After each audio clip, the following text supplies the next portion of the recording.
Merci de suivre La Voix du Sud, mesdames et messieurs. Vous êtes bien sûr sur La Voix du Sud, votre média qui vous informe et soulève des questions liées à la société. Et bienvenue dans cette édition spéciale consacrée donc au système éducatif sénégalais, secoué bien sûr depuis un temps par des grèves répétées. Les enseignants dénoncent le non-respect des accords signés avec le gouvernement, mais aussi réclament les meilleures conditions de vie. Nous allons tout décrypter dans cette édition. De quoi s'agit-il réellement? Ils boycottent les évaluations, mais aussi des activités pédagogiques.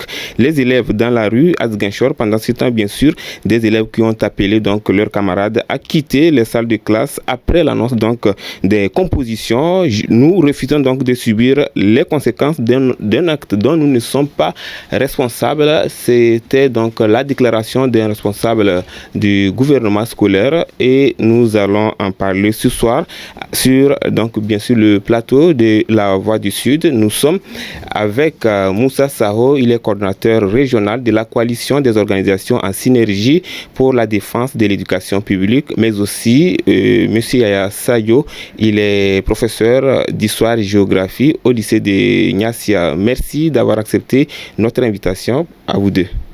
Merci beaucoup. Et Moussa, bonsoir. Bonsoir Amidou et bonsoir aussi à l'ensemble des internautes qui suivent La Voix du Sud. Je remercie et félicite aussi mon frère, ami, collègue en même temps aussi Yaya pour le service en tout cas qu'il mène au niveau du système éducatif, mais aussi dans son quartier de Grand Dakar. Alors Yaya, bonsoir. Bonsoir Amidou. Je aussi profite de l'occasion pour vous remercier également votre équipe technique, saluer également mon doyen et mon co-débatteur. Espérant que cette émission sera peut-être une brèche pour arriver à une solution définitive à la crise scolaire. Et justement, donc c'est pour ça qu'on est là. Donc c'est proposer si possible des solutions, peut-être des solutions qui seront entendues par le gouvernement du Sénégal, mais les autorités compétentes et éducatives.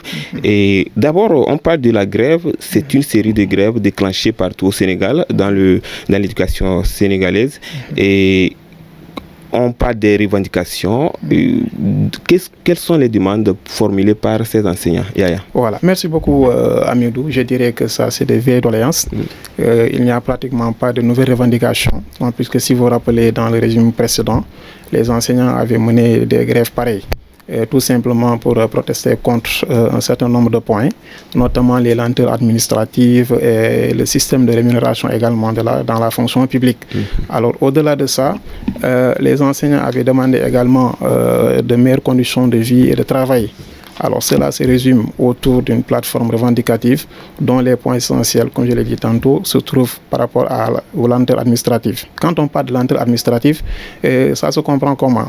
Alors vous regardez un enseignant qui a fait sa formation, qui est sorti peut-être de l'école normale, bien qui est sorti des écoles de formation, des instituts, ainsi de suite, pour intégrer la fonction publique, il attend souvent pendant une dizaine d'années.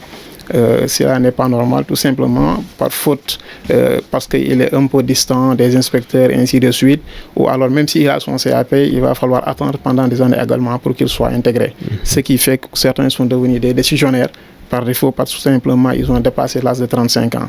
Ce n'est pas de leur faute, ça c'est la faute de l'État. Autre chose également, la question, n'est-ce pas, de la rémunération du gérant de la fonction publique.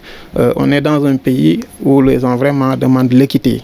Tout simplement, nous l'avons demandé pendant très longtemps. Le régime passé a fait des efforts en proposant une augmentation substantielle. Et jusque-là encore, malheureusement, que les enseignants se sentent très mal. Très mal, pourquoi? Parce qu'au moment où on demandait l'équité, nous avons vu que le régime précédent a creusé un écart entre les différents attentes de la fonction publique. Ce qui a fait revenir les enseignants pour demander vraiment que alors, cette injustice-là soit corrigée. Corrigée comment? Pour que les gens puissent mener des études afin de vraiment parvenir à une certaine équité entre les gens de la fonction publique, car ça pourrait même aider les enseignants non seulement à être soulagés, mais également éviter ces grèves-là qui vraiment nous poursuivent depuis des années. Alors la grève, Moussa, c'est pas la première fois. Et vous disiez au Standard que c'est une grève qui n'a fait que durer. Effectivement, c'est une grève qui n'a fait que durer parce qu'il faut se le rappeler que le système éducatif a connu beaucoup de perturbations depuis les années 80 avec l'UDN, le Sud-Est, tout ça là. Parce qu'il faut dire que le travailleur ne revendique que ses droits, et ses droits sont liés d'abord à son outil de travail, qu'il soit dans une entreprise, l'outil de travail c'est l'entreprise, qu'il soit dans l'école, l'outil de travail c'est l'école. Donc il cherche toujours une amélioration de ses conditions d'abord de travail, mais aussi de ses conditions aussi de vie aussi. Quand on parle de conditions de vie, c'est la question de la rémunération, c'est la question de l'habitat social, c'est la question de sa santé. Voilà autant de problèmes qui sont là et qui sont face à l'enseignant. Et l'enseignant ou le travailleur veut relever ces défis-là pour les dépasser. Parce que quand on va dépasser ces genres de problèmes, on pourra faire correctement son travail. C'est pourquoi il y a chaque fois, avec le coût élevé de la vie, avec les soubresauts en tout cas du mouvement social comme on dit, il va falloir que les gens revendiquent à chaque fois de meilleures conditions de travail. Et cela aussi, on fera face en tout cas à l'employeur qui souvent protège aussi ses intérêts, protège en tout cas tout ce qui est en tout cas comme instrument de travail. Et c'est pourquoi il y a le choc des ambitions. Mais quelles qu'en soient les revendications et quel qu'en soit aussi l'employeur, il faudrait toujours trouver le juste milieu pour que le client, si c'est au niveau de la zone de travail, ici le client c'est l'enfant. L'enfant ne doit absolument pas perdre dans cette crise-là. Et voilà qu'on a perdu 150 heures. Et aussi, c'est des enfants de l'école publique. Mais alors que les examens vont arriver bientôt. Qu'est-ce qui fait la particularité de cette année, puisqu'on a l'impression que c'est un peu de trop? Voilà, la particularité de cette année, c'est que il y a un nouveau gouvernement qui est là, qui pratiquement va faire bientôt 2 ans. Et ce gouvernement, quand ils étaient dans l'opposition, ils avaient tenu en tout cas un discours que beaucoup pensaient qu'une fois qu'ils seront en tout cas dans les commandes, ils pourront en tout cas aller dans le sens de la satisfaction générale en tout cas de ces revendications. Nous savons tous, il y a ce que l'opposant dit et la réalité du pouvoir. Et par rapport à ça aussi, dire aux travailleurs de patienter, et quelque part le travail constate qu'il y a en tout cas des inégalités qui persistent. Le travailleur d'année en année va vers la porte de la retraite, d'année en année des travailleurs quittent ce monde-là. C'est pourquoi les travailleurs disent qu'ils ne peuvent plus attendre, il faut que dans l'immédiat que l'on puisse satisfaire à leurs revendications. C'est souvent ce sont ces conflits-là. Mais aussi, il faut le dire, il y a une question, l'enseignante qui est là, c'est la question qui a fait pratiquement bouger tout le monde, c'est la question de ce qu'on appelle la question du décisionnaire. Comme il l'a dit, c'est des gens qui souvent ont été recrutés très tôt, ils sont restés pendant longtemps dans leur zone de service et on n'est pas venu leur voir par rapport à leurs examens. Il y a d'autres aussi qui ont eu très tôt ces examens avant l'âge de 35 ans. Vous savez, le recrutement pratiquement, quand ça dépasse 35 ans, c'est une décision qui vous reclasse dans la fonction publique. Souvent, cette longue attente-là, pour qu'on puisse vous voir à l'examen, pour qu'on puisse sortir le document qui montre que vous avez réussi, pour que vous puissiez déposer, ça pose problème. Parce qu'en son temps, il y avait ce qu'on appelle le quota. Des fois, on recrutait 2500 personnes comme volontaires. Ils font des examens, vous avez 1500 personnes qui réussissent à un examen. On doit les recruter, on dit qu'on va prendre seulement que 175 dans tout le Sénégal, 250 dans tout le Sénégal. Vous imaginez, 300 dans tout le Sénégal, les autres sont laissés en rade. Pendant ce temps, chaque année, il y a de nouveaux arrivants. Le fait de le faire attendre par quota, ça fait que certains, au moment de les recruter dans la fonction publique, ont dépassé l'âge de 35 ans, ce qui fait qu'ils ont été lésés, ils sont reclassés dans le corps des décisionnaires et ça pose problème. Il y a d'autres aussi, en dehors de ça, c'est des lenteurs par-ci par-là. Vous imaginez qu'il n'y a même pas une semaine, des décisions d'admission définitive à un examen sont sorties. Nous voyons des collègues, des enseignants qui ont réussi depuis 2014. Effectivement. 2014.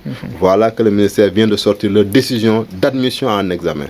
Et c'est sûr que ces gens-là ont dépassé 35 ans actuellement, alors que quand ils avaient l'écrit, ils n'avaient même pas 34 ans, comme on dit. Ce qui fait qu'ils vont être reclassés comme décisionnaires et ils seront les grands perdants. Alors, le G7 qui continue d'appeler les enseignants à boycotter les activités pédagogiques, mais aussi il faut rappeler qu'il y a quelques semaines précédemment, les élèves aussi ont appelé leurs camarades à quitter les salles juste après, comme je l'ai annoncé tantôt, après l'annonce donc des compositions. Et est-ce que ça s'est passé aussi au lycée de Niassia? Effectivement, à Médou, nous avons vécu la même situation. Les élèves n'en peuvent plus. Vous savez, une grève, même si c'est 2 heures de temps, c'est de trop. Alors, on peut rattraper une lenteur administrative, on peut rattraper des lenteurs dans l'administration, mais quand il s'agit de l'éducation de l'élève, de l'école, on ne peut pas rattraper cela.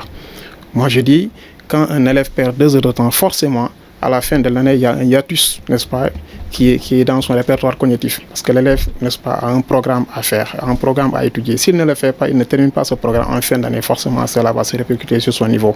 Un enseignant, quand il ne va pas à l'école, il a mal dans sa chair. Notre premier partenaire, c'est l'élève. Les élèves sont nos enfants. En quittant la maison, notre seconde famille, c'est l'école. Et quand on va jusqu'à décréter des mots d'ordre, ça veut dire que nous sommes dos au mur.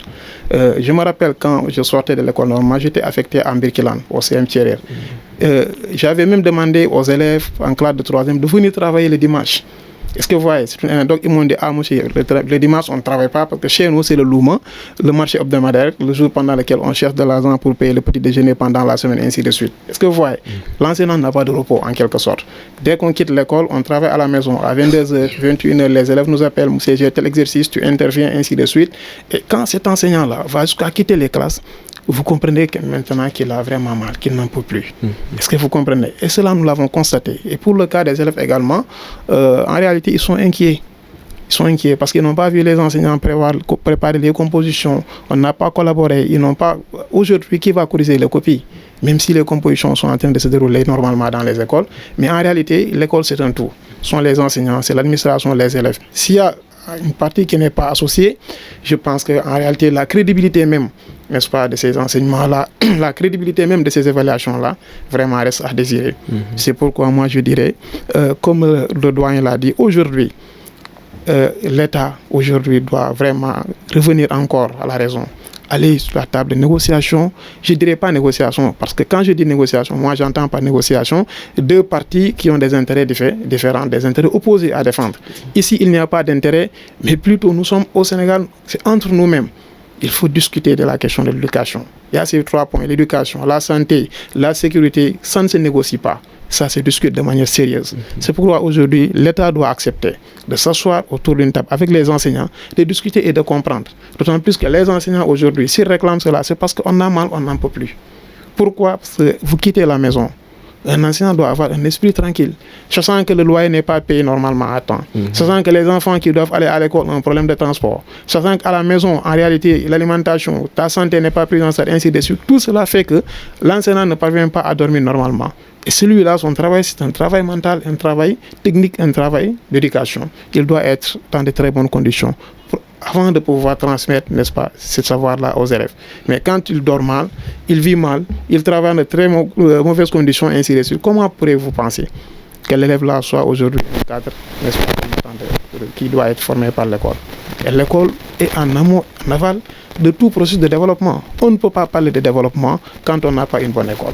Nos sociétés aujourd'hui elles sont sorties de ces écoles-là. C'est pourquoi aujourd'hui, en réalité, nous avons confiance en elles. Et ce sont les autorités de demain qui sont en train d'être maltraités, qui sont en train d'être négligés dans nos écoles. C'est pourquoi il est vraiment temps que les gens puissent vraiment trouver une solution définitive. Bon, avant de revenir sur les solutions, Moussa, nous avons vu des élèves dans les rues, partout, à Ziguinchor particulièrement. Comment vous avez trouvé, jugé surtout ce comportement de ces élèves? Wow, bon, on comprend leurs soucis, on comprend leurs agitations, même si nous condamnons ces agitations, parce que comme je l'ai toujours dit, la place de l'élève c'est à l'école. Il doit rester à l'école, attendre son professeur. Il doit être loin de ces querelles, comme on dit, entre patronat et syndicat. Quand je parle de patronat, c'est le gouvernement et les organisations syndicales. Il ne doit prendre parti ni pour le gouvernement ni pour les organisations syndicales. Et tout ce qu'il peut faire, c'est d'aller dans le sens, en tout cas, de faire le plaidoyer à travers les organes de presse, à travers des marches citoyennes pour demander à ce qu'ils puissent retrouver leur professeur. Pacifique surtout, parce qu'on a vu des jets de cailloux. Naturellement, tout ça doit se faire de façon pacifique, ces marches, ces appels, ces plaidoyers, ces rencontres, ces conférences, mais discuter aussi avec les enseignants à travers les organisations syndicales, mais essayer de voir avec les autorités administratives aussi pour que rapidement, parce que le seul souci doit être le retour des professeurs en classe. Et maintenant, c'est à l'État et aux syndicats de trouver rapidement des solutions pour que leurs professeurs puissent revenir en classe et les enseignants pour en tout cas combler ce gap-là en termes de quantum horaire, mais en termes aussi de background, parce que comme il l'a dit, le temps perdu ne se rattrape jamais. Et c'est pourquoi on comprend le souci de ces élèves-là, qu'ils veulent aller à l'école, ils veulent rester à l'école, mais la façon dont ils le réclament, la façon dont ils agissent, nous le condamnons fortement parce que allez dans des écoles, délogez vos camarades de classe avec des jeux de pierre par-ci par-là, des tessons de bouteilles. Et des fois, quand ils arrivent dans des salles de classe, aucun respect par rapport au personnel enseignant. Nous avons tous été élèves. Et ce que nous savions en tout cas, et ce que nous faisions en son temps, c'est qu'une fois qu'on arrive dans un établissement, on va vers l'administration de cet établissement et on demande à cette administration que nous voulons parler avec nos camarades.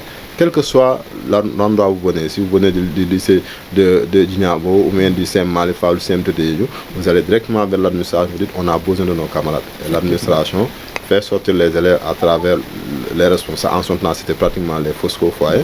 Et les élèves sortent. Ils se mettent dans ce qu'on appelle à l'écran. À l'écran, c'est pour expliquer aux camarades qu'on vient de déloger le pourquoi de notre raison, le pourquoi de la raison de notre grève là. Si nous sommes par exemple lycée Malifal, nous venons leur poser pour leur dire que nous avons des problèmes de professeurs, nous avons des problèmes de toilettes, nous avons des problèmes de robinet ou tout ça, des problèmes d'addition d'eau. Et les camarades, on leur dit que nous vous demandons de nous soutenir. Donc c'est pour 72 heures, ils retournent. Quand ils reviendront, c'est la même chose. C'est souvent quand il y a résistance, souvent quand on revient, qu'on essaie de déloger un peu avec la main. Il n'y a aucune forme de courtoisie dans ça. Vous imaginez à 50 mètres de l'école, vous commencez à acheter des pierres, les gens vont sortir parce que les pierres là, on sait pas. Et quand ils sortent, c'est les tessons de bouteille ou les culs. Et ensuite, il n'y avait pas cette forme de camouflage. Aujourd'hui, les gens portent des cagoules. Les gens, tu as l'impression même avec cette violence qu'ils viennent, que est-ce que réellement ce sont des élèves? Est-ce que réellement ce sont des élèves? Parce que cette façon de s'introduire, de s'inviter dans une école avec une violence inouïe, sans aucun respect, même si on vous a pour dire, mais qu'est-ce qu'il y a? Parce que et ce qui va se passer, quoi? Chaque fois, les élèves vont rentrer à la maison sans pour autant dire à leurs parents, voilà les raisons de notre grève. On nous a délogé. Qui vous a délogé? On ne sait pas. Parce qu'ils ne s'habillent pas en tenue. Qui vous a délogé? Il paraît que c'est les élèves de telle école. Pourquoi on vous a délogé? On ne sait pas. Alors qu'on doit rentrer à la maison. Parce que le fait de sensibiliser les élèves sur la raison de notre grève va permettre à ces élèves, une fois arrivés à la maison, de dire à leurs parents, voilà ce qui nous manque, ou bien l'école qui nous a délogé a dit qu'ils n'ont pas de professeur d'anglais, ou bien ils n'ont pas de professeur de maths, ou bien ils n'ont pas ceci. Et peut-être cette opinion-là qui va commencer à parler, va pousser les autorités à réagir par rapport à ça. Mais si les gens ne savent même pas le pourquoi ils sont sortis, aujourd'hui ils sont en grève. C'est vrai qu'ils ne soutiennent pas les syndicats, mais pour certains, il faut sortir parce que nous ne pouvons pas faire la composition. Parce qu'on veut nous donner des épreuves qu'on n'a pas vues. Alors qu'ils n'ont même pas été en classe pour recevoir les épreuves. Et c'est sûr que l'administration, parce que les compositions, c'est des épreuves choisies par des professeurs. Un professeur qui doit avoir, par exemple, 3 chapitres durant ce premier trimestre, ne va pas donner des épreuves du 4e chapitre. Naturellement, il va donner des épreuves par rapport à là où ils se sont. Et c'est sur la base des épreuves proposées par le professeur qu'une commission scientifique se réunit pour choisir. Donc ça veut dire, quel que soit Alpha, les épreuves qu'on leur donnera, c'est par rapport à leur jeu. Maintenant, ils n'ont qu'à les faire composition, constater de visu que ces épreuves qu'on les a données, ce n'est pas des épreuves, et peut-être agir, mais vouloir dire qu'on ne va pas composer. Et pendant ce temps, à côté, avec ces mêmes épreuves, à côté, les écoles privées, catholiques ou privées laïques sont en train de composer avec ces mêmes épreuves. À côté, à Enampor ou quelque part, ou à Niassia, les gens ont commencé certaines matières. Il va falloir reprendre encore le tirage de ces épreuves.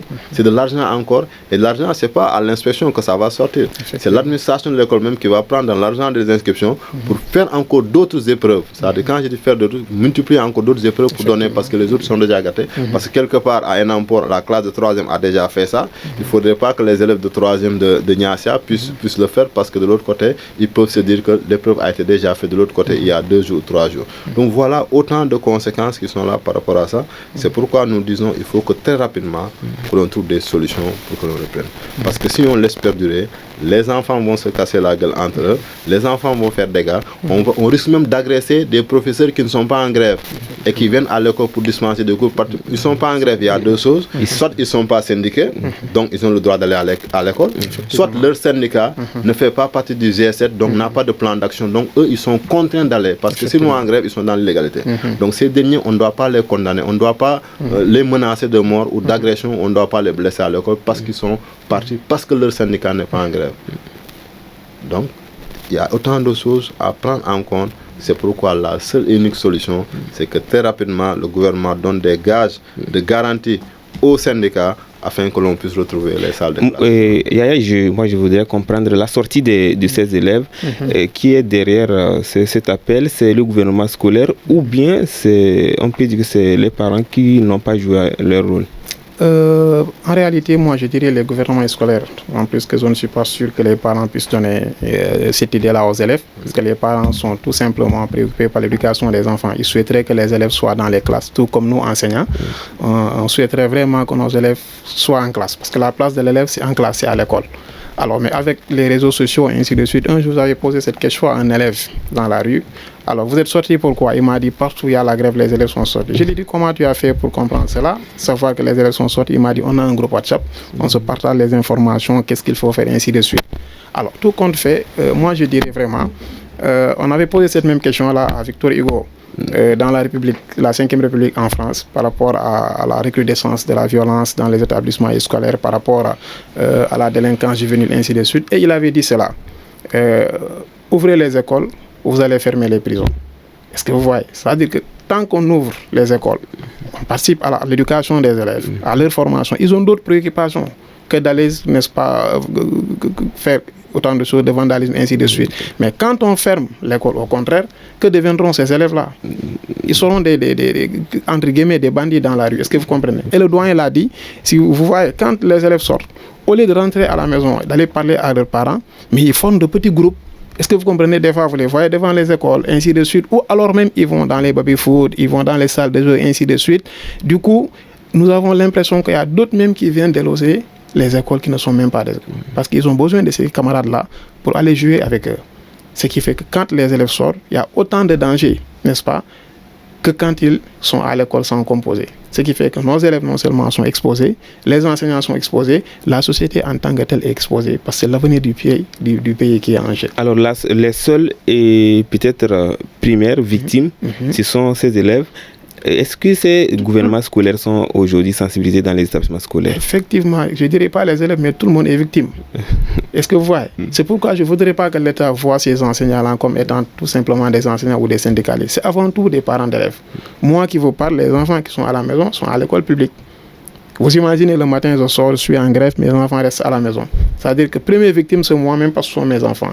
Est-ce que vous voyez? C'est pourquoi l'État ne doit pas voir les enseignants comme des syndicalistes, ainsi de suite, mais les voir comme des citoyens. Est-ce que vous comprenez?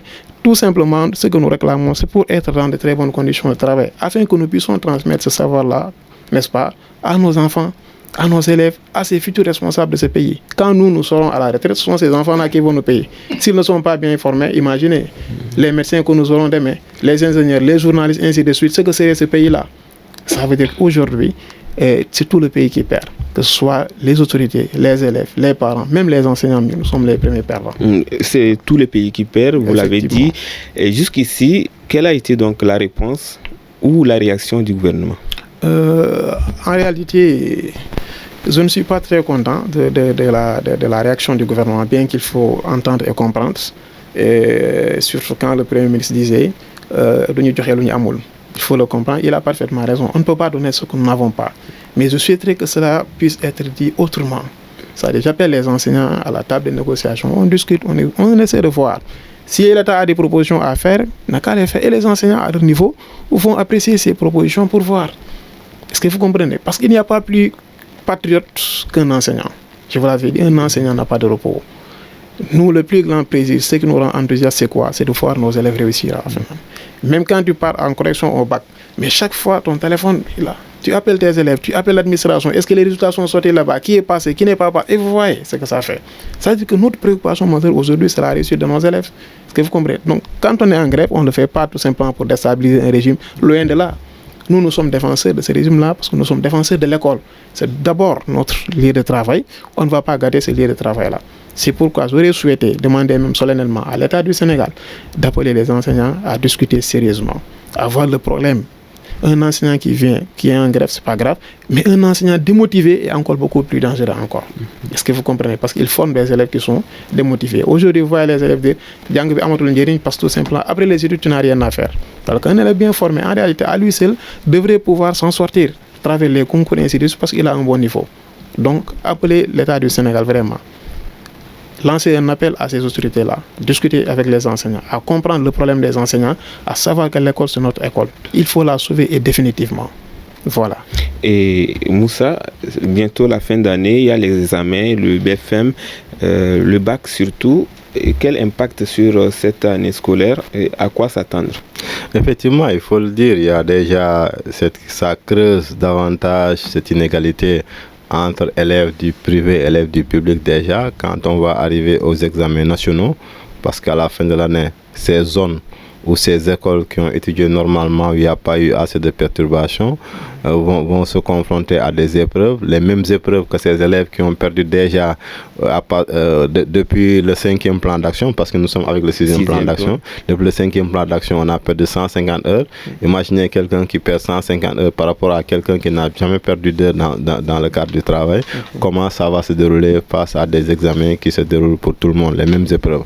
C'est pourquoi il faut trouver une solution par rapport à ça, parce que même aussi, c'est surtout Ziguinchor. Ziguinchor, je me plains pour Ziguinchor, hein, très franchement, et c'est le lieu de le dire. Et on lance un appel aussi en même temps aux parents, parce que Ziguinchor, il y a des écoles dans cette zone qui, depuis décembre, n'ont pas étudié pratiquement, et ce n'est pas lié à la grève des enseignants. Il y a des écoles qui, depuis janvier, pratiquement, n'ont pas connu une semaine de cours sans être perturbées.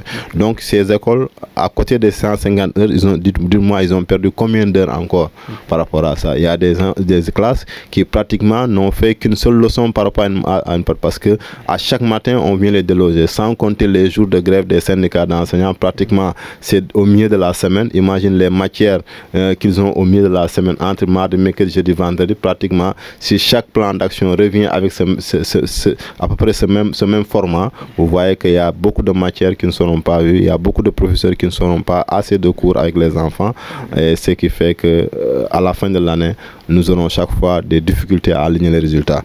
Vous allez à Dakar dans certaines écoles, vous trouvez que dans un seul lycée, je dis dans un seul lycée, vous avez 10 mentions. Dans un seul lycée, 10 mentions. Au niveau de Ziguinchor, on ne peut même pas avoir 10 mentions.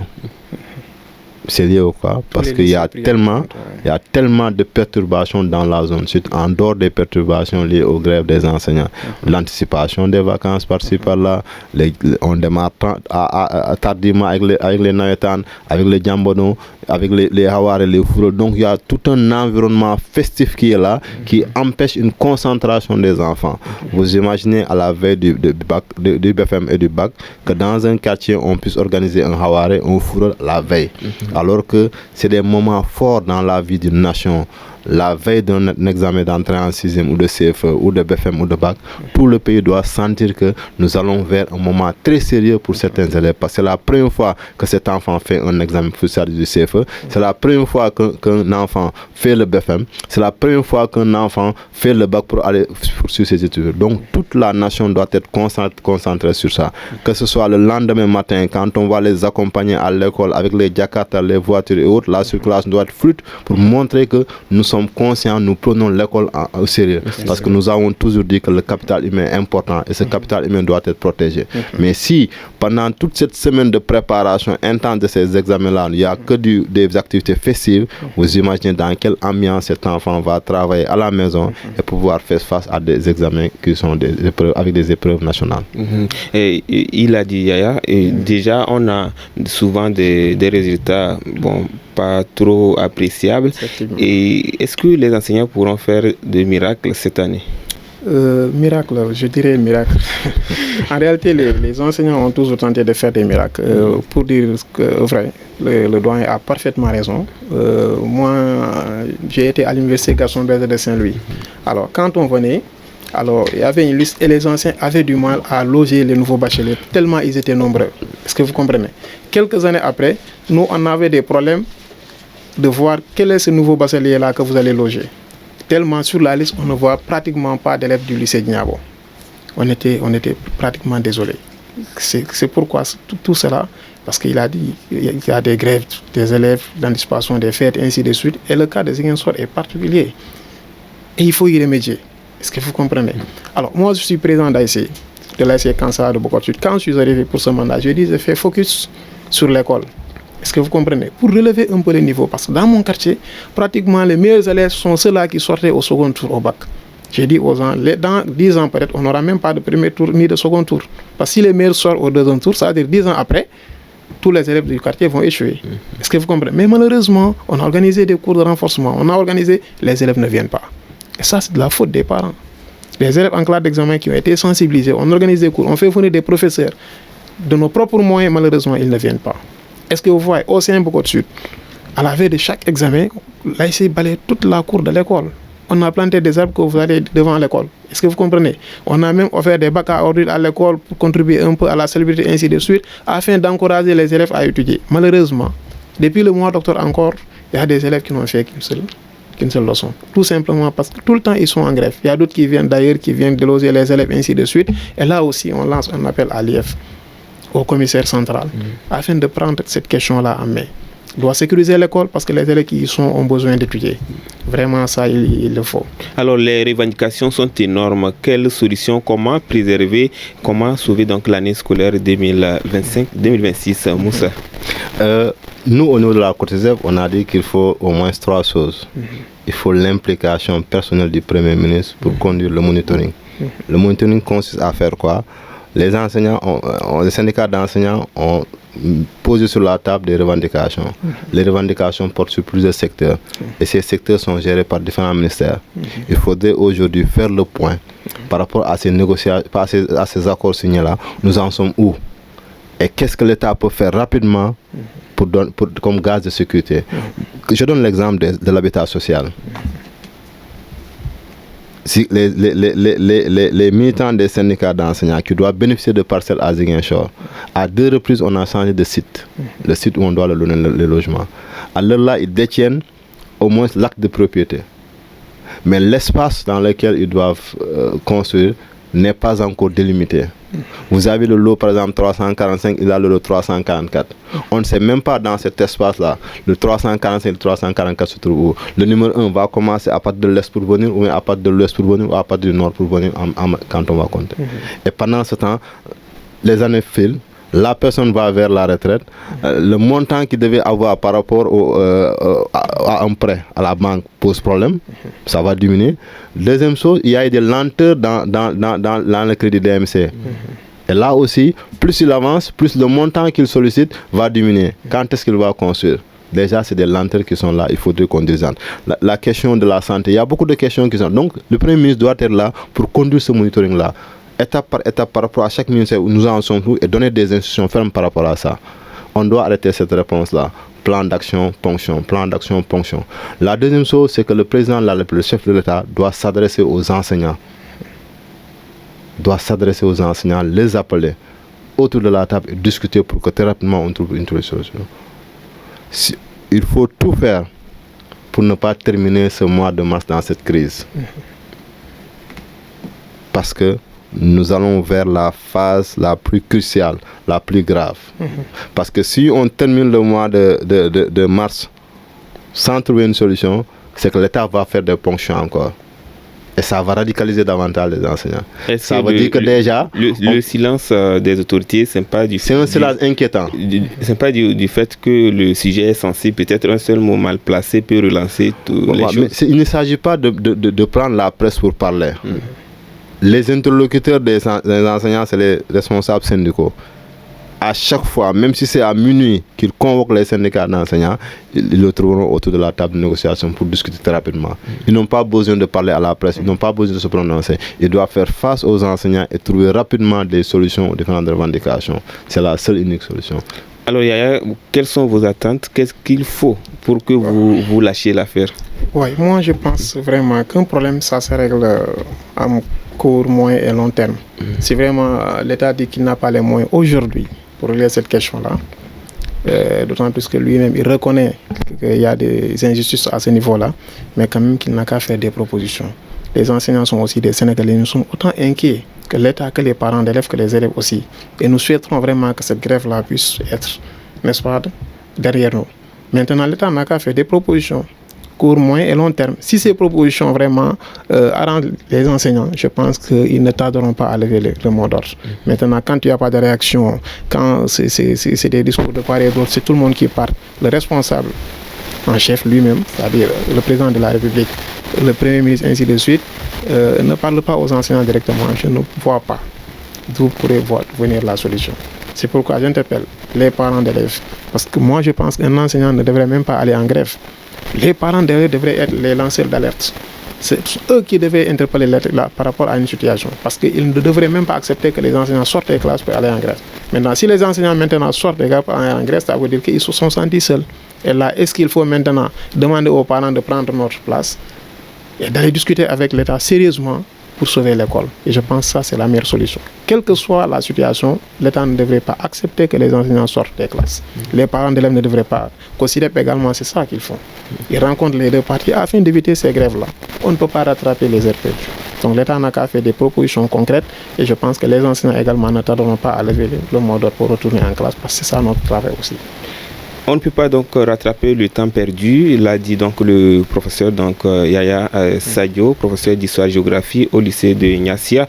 Et nous tirons donc vers la fin de cette émission, cette édition spéciale donc consacrée sur le système éducatif sénégalais paralysé, vous le savez déjà, par une série de grèves des enseignants qui réclament les meilleures conditions de vie, mais aussi dénoncent parallèlement le non-respect des contrats ou des accords signés avec le gouvernement, des évaluations boycottées, des activités pédagogiques aussi boycottées dans les établissements scolaires. Nous étions donc avec Moussa Saho, il est donc coordonnateur régional de la coalition des organisations donc en synergie pour la défense de l'éducation publique, mais aussi avec Yaya Sadio, professeur d'histoire-géographie au lycée de Niassia. Alors un tour pour clôturer cette édition, Moussa.